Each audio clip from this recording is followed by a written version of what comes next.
Assalamualaikum warahmatullahi wabarakatuh.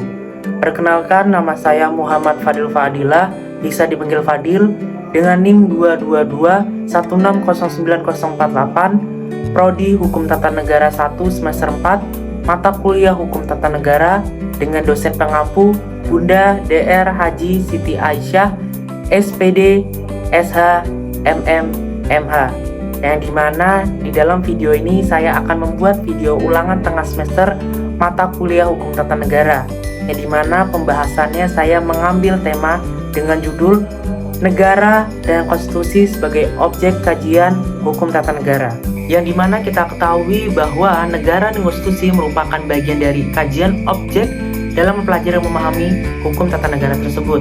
Dan kita juga ketahui bahwa beberapa istilah yang ada dalam bahasa Belanda yang berarti hukum negara.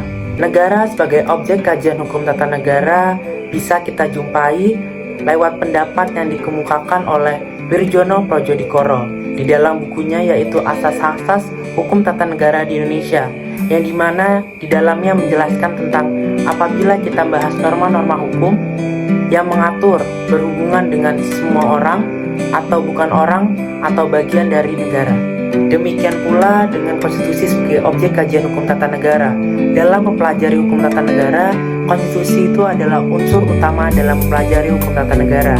Istilah hukum tata negara itu juga bisa diidentikan dengan pengertian hukum konstitusi, yang kalau dalam terjemahan bahasa Inggris itu berarti constitutional law.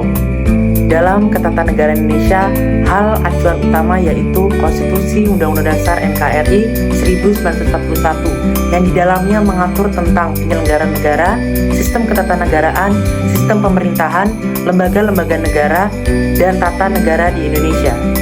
Ya, dimana nanti dalam pembahasannya saya memiliki dua pembahasan. Yang pertama adalah negara sebagai objek kajian hukum tata negara, dan yang kedua adalah konstitusi sebagai objek kajian hukum tata negara. Tidak usah berlama-lama lagi, mari kita lanjut ke pembahasannya. Let's go!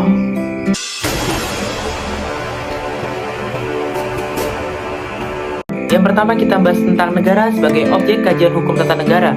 Negara berasal dari kata Sangsekerta yang berarti kota, yang dimana kalau dalam pembahasan KBBI, Kamus Besar Bahasa Indonesia, negara merupakan organisasi dalam suatu wilayah luas yang memiliki kekuasaan tertinggi yang sah dan ditaati oleh rakyatnya. Ada pendapat dari Aristoteles, seorang filsuf Yunani, murid dari Plato. Beliau berpendapat bahwa negara adalah persekutuan dari keluarga dan desa guna memperoleh hidup yang sebaik-baiknya. Unsur-unsur negara. Negara memiliki unsur-unsur 4. Yang pertama adalah adanya wilayah, meliputi wilayah perairan, wilayah daratan, dan wilayah udara. Dan yang kedua adanya rakyat.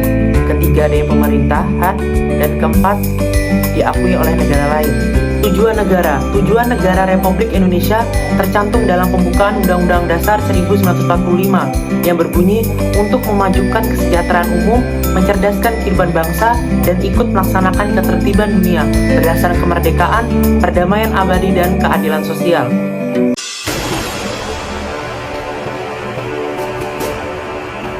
Pembahasan kedua mengenai konstitusi sebagai objek kajian hukum tata negara. Konstitusi merupakan hukum yang lebih tinggi atau bahkan paling tinggi, serta memiliki fundamental sifatnya. Konstitusi merupakan segala ketentuan atau aturan mengenai ketatanegaraan, meliputi undang-undang dasar dan sebagainya, atau undang-undang dasar dalam suatu negara. Tujuan konstitusi negara Republik Indonesia itu sebagai alat untuk mencapai tujuan negara berdasarkan pada nilai-nilai Pancasila sebagai dasar negara. Konstitusi memiliki nilai. Maksud dari nilai adalah sebagai alat penilaian atas pelaksanaan norma-norma dalam suatu konstitusi dan dalam kenyataan prakteknya. Para ahli hukum tata negara mengadakan klasifikasi berdasarkan hasil pemikiran masing-masing. Yang pertama adalah konstitusi tertulis dan tidak tertulis. Yang kedua adalah konstitusi fleksibel dan rigid. Ketiga adalah konstitusi derajat lebih tinggi dan tidak derajat lebih tinggi. Keempat, konstitusi federal dan konstitusi kesatuan. Kelima adalah konstitusi sistem pemerintah presidensial dan sistem pemerintahan parlementer. Teori-teori terjadinya negara. Yang pertama adalah teori ketuhanan, kedua teori perjanjian, ketiga teori kekuatan atau golongan, keempat teori garis keturunan, kelima teori organis negara, keenam teori historis, ketujuh teori kenyataan atau alamiah.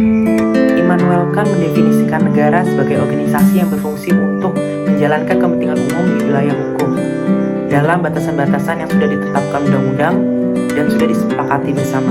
Max Weber mengatakan apa yang dimaksud dengan negara adalah sekelompok masyarakat yang melakukan monopoli dalam penggunaan kekerasan fisik di wilayah tertentu.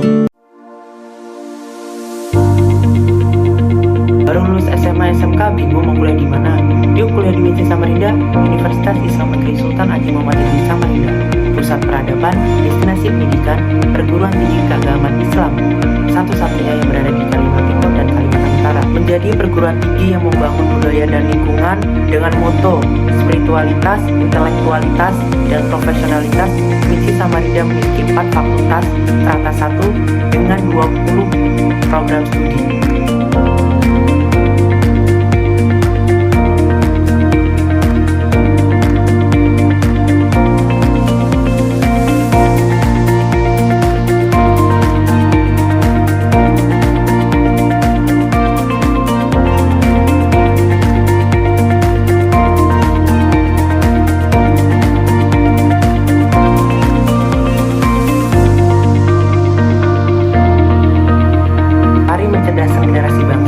Menjadi cendekiawan unggul untuk membangun peradaban masyarakat bersama UIN Samarinda.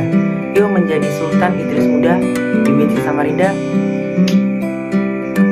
Baik, itulah video pembahasan mengenai negara dan konstitusi sebagai objek kajian hukum tata negara, yang dimana pembahasannya saya jelaskan tadi, yaitu negara sebagai objek kajian hukum tata negara dan konstitusi sebagai objek kajian hukum tata negara.